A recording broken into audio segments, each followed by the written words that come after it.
जॾहिं खां तोसां लाऊं लधियूं हथ में निभाग पीछो ई नथो छॾे। चयो बि हुयो मां त ज़कात जा पैसा न वठ ॻीचीअ पवंदा। तो ॿुधी अणॿुधी कई, हाणे FIA खे बि मुंहुं पाण ॾिजां। भले हे भाग वारो ॾिसो, तूं कंहिंजे मुंहुं पइजी वञे त सॼो ॾींहुं ख़राबु गुज़रेनि। वरी मूंखे निभागी थो चईं। ज़कात जा पैसा बि त तोते ऐं पंहिंजी हिन चंडरी आकहे ते ख़र्चु कयमि। मां वरी कहिड़ो अबे वारनि ॾे खणी वियमि। मास्तर यादि कर, तूं ई त दिलि ॿधराई बेनज़ीर ऑफिस मोकिलियो हो। 3 कलाक ऑफिस जे ॿाहिरां ॿुट हणी बीठो हुएं त मतां केरु सुञाणे ई न। हाणे सॼो ॾोह मूं ते न हण। जॾहिं खां FIA वारनि घुरायो आहे, ब्लड प्रेशर 150 खां लहे ई कोन थो। मूंखे कहिड़ी ख़बर त अहिड़ी वठ पकड़ थींदी। मां त ATM तां पैसा बि मुंहं ते बाचको चाढ़े कढी ईंदो हुयुमि। पोइ बि सॼो रिकॉर्ड रुपए जो साम्हूं खणी रखियऊं।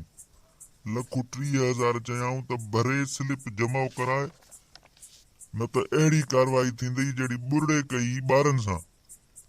वरी अख़बारुनि में वठ पकड़ अलॻि। हिकिड़े बेसन ते त मूं वारो वॾनि छापरनि वारो फोटू जंहिं ते फेसबुक तो 500 लाइक बि मिलिया हा, उन सां गॾु वॾी सुर्खीअ में हणी छॾियईं रांग नंबर। लख जी लानत हुजेसि, ॼणु कंहिं उस्ताद पढ़ायो ई कोन हुयुसि। मास्तर महलां बि मुड़ुस माण्हूअ ते ईंदियूं आहिनि। को सुठो वकील करे महल सां पंहिंजी जान छॾाए, ऐं घर में वेही यायल माईअ वांगुरु चिंगु न। सॼी उमिरि मिंथा कयूं माए त सखर घुमाए, पर कॾहिं बि न घुमाई। हाणे त मुंहिंजी अलाह ॿुधी, सखर त घुमी कंदमि ढव। तोखे घुमण जी लॻी आहे? सच चवंदा आहिनि त औरत खे खुड़ीअ में अकुल हूंदो आहे। मांसां टर न कर, न त जज जे साम्हूं बयानु ॾींदमि त ज़कात जा पैसा वठण लाइ हिन मूंखे भड़कायो त टीप अची वेंदई। हाणे कन खोले ॿुधी छॾ। हर हाज़ुरीअ ते मूंखे वठियूं हलजां ऐं वापसीअ ते शहर मां शॉपिंग बि कराइजां। चइबो त मूंखे ब्लैकमेल थी करे।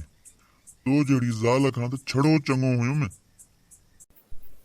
भले यादि कर, को संग ॾियण लाइ बि तयारु हुई। यो अबे मरियात खे दुआ कर, जंहिं मूं जहिड़ी सदा मलूकड़ी तो जहिड़े मांगर मच्छ खे ॾिनी आहे।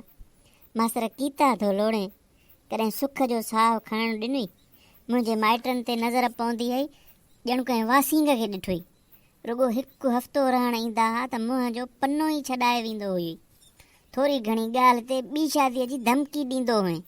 मुंहिंजी बि कलंदर ॿुधी, तुंहिंजी त जहिड़े ई FIA सां शादी थी वई।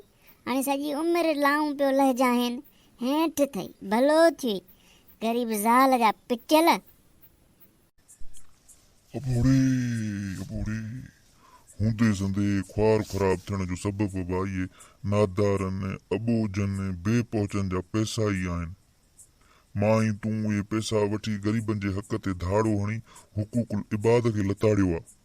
केॾो न त ग़लति अमल कयोसीं। असां सम्झो पे त असां हीउ अमल सही था कयूं, पर उन्हनि पैसनि जे मिलाइण सां बरकत कोहे दूर हली वई। रहंदो ॾींहों कर्ज़ी थी वियो आहियां। छो न तूं ऐं मां तौबा ताइब थियूं ऐं वचन कयूं त अहिड़ो अमल ॿीहर कॾहिं बि न वरनाईंदासीं। मन असांजी दुआ क़बूल पए। पिटियल चएं त सच थो, तो त अॼु मुंहिंजा तारा खोले छॾिया। सच उन्हनि पैसनि हूंदे असां वटि सुकून नाले जी का शइ कोन हुई। मां बि तोसां गॾु तौबा ताइब थी थियां त अहिड़ो अमल कॾहिं बि न कंदासीं।